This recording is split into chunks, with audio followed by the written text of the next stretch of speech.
हे there. तो इस video में हम समझेंगे crystal field splitting in tetragonal and square planar complexes, कि कैसे टेट्रागोनल और स्क्वायर प्लेनर कम्प्लेक्सेस में क्रिस्टल फील्ड में स्प्लिटिंग होती है। ठीक है, तो without wasting any time let's start with the topic. कहते हैं tetragonal and square planar complexes या these geometries can be understood by withdrawing two trans ligands from an octahedral complex and this process is known as elongation। वैसे एक चीज़ आ सकती है, what is elongation, इसकी definition भी, otherwise ये topic as a whole ही आता है बाय द वे। अब इसमें है क्या, कहते हैं जो हमारी ऑक्टाहेड्रल कम्प्लेक्स है, अगर भूल गए हो ऑक्टाहेड्रल कम्प्लेक्स कैसी दिखती थी तो या मैं याद दिला देती हूँ। तो this is how an octahedral complex looks like. ठीक है, तो कहते हैं अब जो ये ऑक्टाहेड्रल कम्प्लेक्स है इसमें हम दो ट्रांस लिगेंड्स को रिमूव करेंगे। ठीक है, तो यार दो ट्रांस लिगेंड्स जो है इनको सेपरेट आउट कर देंगे, जिसके कारण इनके बीच का ऐसे डिफरेंस जो है वो बढ़ जाएगा। अगर हम ट्रांस लिगेंड जेड एक्सिस के अक्रॉस कंसीडर करें तो देखो इसकी ज्योमेट्री में ऐसा चेंज आएगा, यहाँ से इसको पुल अप कर दो, यहाँ से इसे पुल अप कर दो। अब वेरी सेम थिंग हम डायग्राम में अपने देखते भी है टेट्रागोनल एंड स्क्वायर प्लेनर के लिए। और कहते हैं यही ऐसे इसको पुल कर रहे हैं ना, इसको जो खींच रही हैं, कहते हैं यही इलोंगेशन कहलाती है। हाँ, किसी को पकड़ के खींचना इलोंगेशन ही हुआ, उसको इलोंग करना मतलब लॉन्ग करना ही हुआ। नाउ देखो tetragonal and square planar complexes can be understood by withdrawing. Withdrawing का क्या मतलब है, अभी तो मैं आपको सिर्फ पुल करने के लिए कह रही हूँ। ठीक है, अभी हम क्या करेंगे, इसमें थोड़ा पुल करेंगे। देखो जब हम थोड़ा सा पुल करते हैं, इलोंगेशन करते हैं, तो उस टाइम पे क्या होता है, टेट्रागोनल बन जाता है। और जब हम पुल करते करते इसको बाहर ही निकाल देते हैं ना दोनों को, तो उससे क्या बन जाता है, स्क्वायर प्लेनर कम्प्लेक्स। तो जो टेट्राहेड्रल कम्प्लेक्स है, sorry it's not tetrahedral, it's tetragonal. तो जो टेट्रागोनल कंसेप्ट है उसमें आप देख सकते हो कोऑर्डिनेशन नंबर तो 6 है, लेकिन स्क्वायर प्लेनर में कोऑर्डिनेशन नंबर है 4। तो ये हमारे पास पूरा है सीन।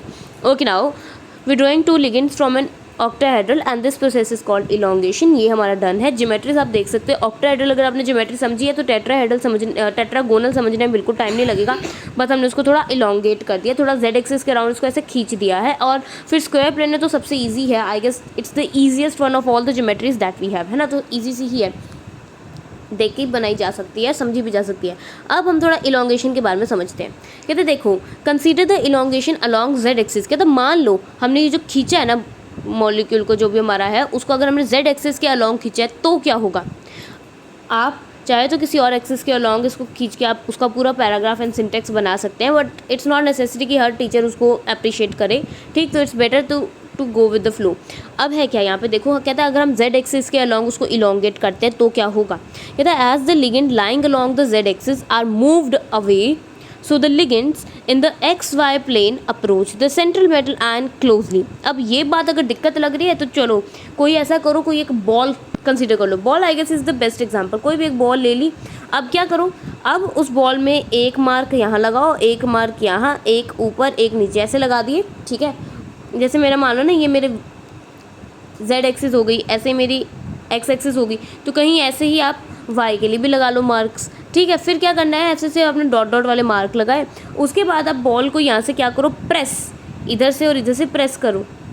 उससे क्या होगा, ये जो जेड एक्सिस के अलॉन्ग वो बॉल क्या हो जाएगी, थोड़ी इलोंगेट हो जाएगी। चलो इलोंगेट तो हुई, लेकिन और भी क्या फ़र्क आता है, ये फ़र्क आता है कि ये जो एक्स और ये जो वाई थे ये सेंटर पॉइंट के करीब हो जाते हैं। अगर आप ज़्यादा ज़ोर से दबाओगे तो ऐसा आपको देखने को मिलेगा, एक्स और वाई नहीं, सॉरी आपको ये कहना चाहिए एक्स का नेगेटिव और एक्स का पॉजिटिव। अगर इस तरफ से लो तो वाई का नेगेटिव और वाई का पॉजिटिव, तो कहते क्या होगा, एक दूसरे के क्या आ जाएंगे, करीब आ जाएंगे।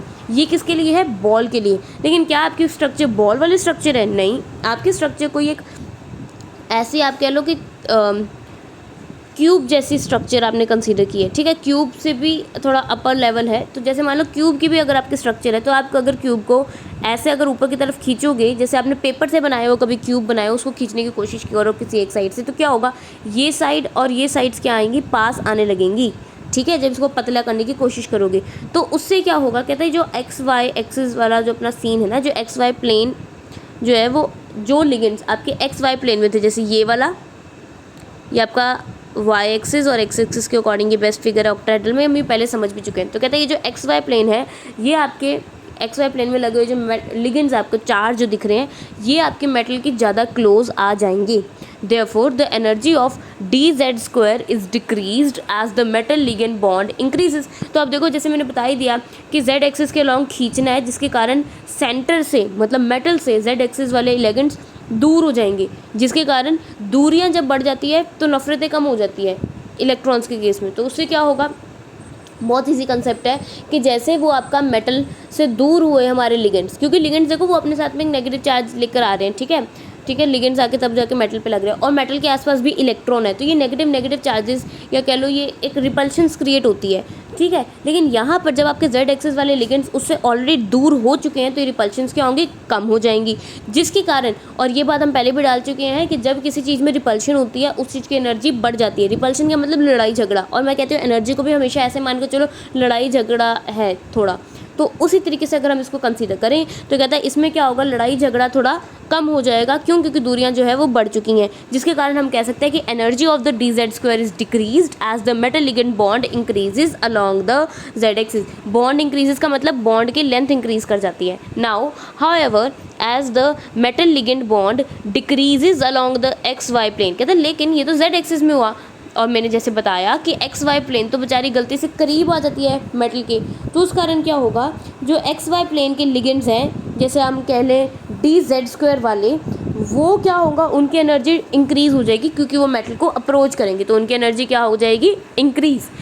इसके कारण, और ये किसके कारण होगा, ग्रेटर रिपल्शन के कारण, ठीक है। तो इससे हमें क्या पता चला कि जब हम dx² माइनस y² dz² वाले दो को कंपेयर करें तो उसमें dz² की एनर्जी कम, dx² माइनस y² की एनर्जी बढ़ गई। अब ये कौन से थे, ये तो थे ऑन द एक्सिस वाले। इसके अलावा जो बिटवीन द एक्सिस थे उनमें भी यही चीज़ देखने को मिलेगी, जो आपके dxy और dxy वाला जो है जिसमें z बिल्कुल भी नहीं है उसकी एनर्जी बढ़ जाएगी, और वहीं आपका जो dyz और dzx जिसमें आपका y के साथ में प्लेन बन रहा है, जैसे एक्स वाई प्लेन बन रहा है या वाई जेड प्लेन बन रहा है, कहता है उसकी एनर्जी कम हो जाएगी, ठीक है। अभी आपको थोड़ा सा अगर दिक्कत लग रही होगी तो अगले पेज पे हम जो डायग्राम करने वाले हैं, जो ये फ्लो चार्ट सा डायग्राम सा करने वाले हैं, उसके साथ ही सब क्लियर हो जाएगा।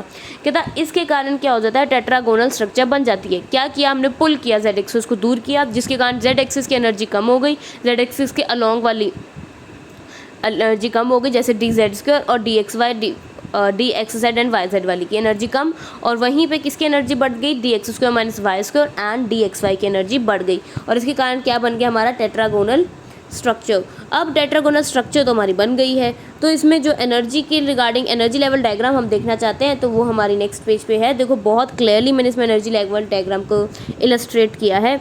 यहाँ पे एनर्जी राइज कर रही है, मतलब धीरे धीरे ऐसे एनर्जी ऊपर जाते जाते बढ़ रही है। अब सबसे पहले फ्री आयन, ये एनर्जी लेवल डायग्राम यहाँ तक तो आपने देख ही रखी है, कहाँ की थी ये, ऑक्टाहेड्रल में। अब हम बस उसी को आगे कंटिन्यू कर रहे हैं। कहता है आपका फ्री आयन है, ठीक है। फिर क्या होगा, जब जैसे जैसे लिगेंड्स आसपास आने लगते हैं तो हलचल थोड़ी बढ़ जाती है, तो बढ़ गई हलचल।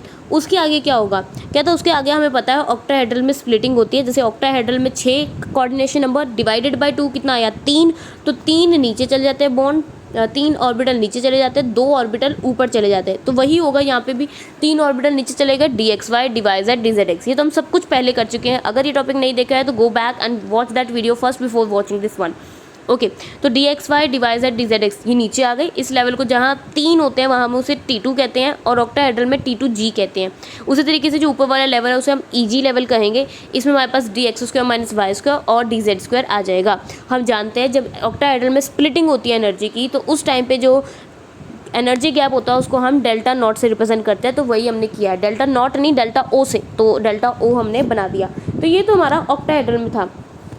अब इसके बाद मैंने क्या बताया, इसके मैंने बताया इसमें जो टेट्रागोनल बनेगा उसमें zx² की एनर्जी x² माइनस y² से हो जाएगी कम, तो इसीलिए हमने x² माइनस y² की एनर्जी बढ़ा दी, dz² की एनर्जी कर दी कम। सिमिलरली हम ऐसे ही इस डायग्राम में थोड़ा सा फ्लॉज है, ये थोड़ा सा ऊपर जाएगा और फिर यहाँ ऐसे बन जाएगा, बस ये थोड़ा सा डिफरेंट था। अब यहाँ पे एनर्जी आपकी dxy की बढ़ चुकी है, और किसकी एनर्जी कम होगी, देखो कितनी एनर्जी होनी थी, इतनी एनर्जी होनी थी, पर इनकी एनर्जी क्या हो गई, एक की बढ़ गई, एक की घट गई। इसमें भी एनर्जी इतनी लगभग होनी थी, तो एक की एनर्जी बढ़ गई और 2 की एनर्जी कम हो गई, ऐसे आपको पता चल रहा होगा। अब जिसकी एनर्जी कम हुई वो कौन कौन से है, dyz और dzx। तो यहाँ कहाँ तक किस चीज़ को समझा रहा है, ये अपने को अभी बता रहा है सिर्फ और सिर्फ टेट्रागोनल के लिए। आगे क्या था, स्क्वायर प्लेनर, तो चलो जी उसको भी समझें। कहते हैं now in the square planar complex as the trans ligand lying along the z axis are completely remove. जैसे मैंने बताया ट्रांस लिगेंड जो है पूरी तरीके से पुल आउट कर दिए गए हैं, विड्रॉ कर ली गई हैं, बाहर निकाल दिए गए हैं। कोऑर्डिनेशन नंबर 4 बन गया। कहता अब यहाँ पे जेड एक्सिस का लेना देना ही नहीं है यार, जेड एक्सिस के अलॉन्ग अपने लिगेंड्स को एकदम ही अच्छी तरह हटा दिया गया, कुछ ऐसा सीन हो गया। They are completely remove the energy of d x square minus y square and d z square increase. तो अब यहाँ पे जेड है ही नहीं, तो जेड के कारण हलचल कैसे होगी, बिल्कुल भी नहीं होगी ना। तो बस वही चीज़ को ध्यान में रखो, तो होगा क्या, d x square minus y square की एनर्जी और बढ़ जाएगी, डी जेड एक्स वाई की एनर्जी इतनी बढ़ेगी कि वो यहाँ था ना अपना डी जेड स्क्वायर का लेवल, उस लेवल से डी जेड स्क्वायर नीचे गिर जाएगा, जैसे आपको दिख रहा होगा इसमें डी जेड स्क्वायर नीचे गिरेगा और डी एक्स वाई जो है वो राइज करके एनर्जी में ऊपर चला जाएगा। जैसे ये डायग्राम में आपको बहुत क्लियरली दिख रहा होगा कैसे डी एक्स वाई ऊपर चला गया और डी जेड स्क्वायर नीचे आ गया, और लास्ट में आपके d y z and d z x तो है ही। ठीक है, तो ये है हमारा स्क्वायर प्लेनर। देखो कुछ मुश्किल नहीं है, पहले तो ऑक्टाहेड्रल वाले था उसमें हमने कुछ किया नहीं, फिर उसके बाद हमने जेड एक्सिस के अलॉन्ग पुल करना शुरू किया, जिस कारण जेड एक्सिस के अलॉन्ग रिपल्शंस कम हो गई, लेकिन एक्स वाई के अलॉन्ग रिपल्शन बढ़ गई। ठीक है, एक्सिस के अलॉन्ग भी हुआ तो बिटवीन द एक्सिस भी सेम चीज़ देखने को मिली। उसके बाद जब स्क्वायर प्लेनर में हमने जेड एक्सिस उड़ा ही दी है तो उसकी एनर्जी और कम हो जाएगी, जिस कारण सबसे ज़्यादा एनर्जी होगी d x square minus y square की, उससे कम डी एक्स वाई की, फिर डी जेड स्क्वायर, फिर d y z and d z x होगी। अब यहाँ पे energy gap d x square minus y square और डी एक्स वाई में ये जो एनर्जी का गैप है इन दोनों लेवल के बीच में, उसे हमने डेल एस पी का है। यहाँ एस पी का मतलब है square planar. I hope this is clear, let's move forward. कहता डी एक्स वाई की एनर्जी इंक्रीज हो जाएगी, d z square, d y z and d z x की decrease. In the square planar complex the energy of d z square falls below the d x y. कहता है D x Y से भी नीचे गिर जाती है उसकी एनर्जी। तो with this your topic regarding the crystal field splitting in tetragonal and square planar complexes is done. Hope this is clear, and we'll meet you in the next video regarding the crystal field theory and magnetic property of the complexes.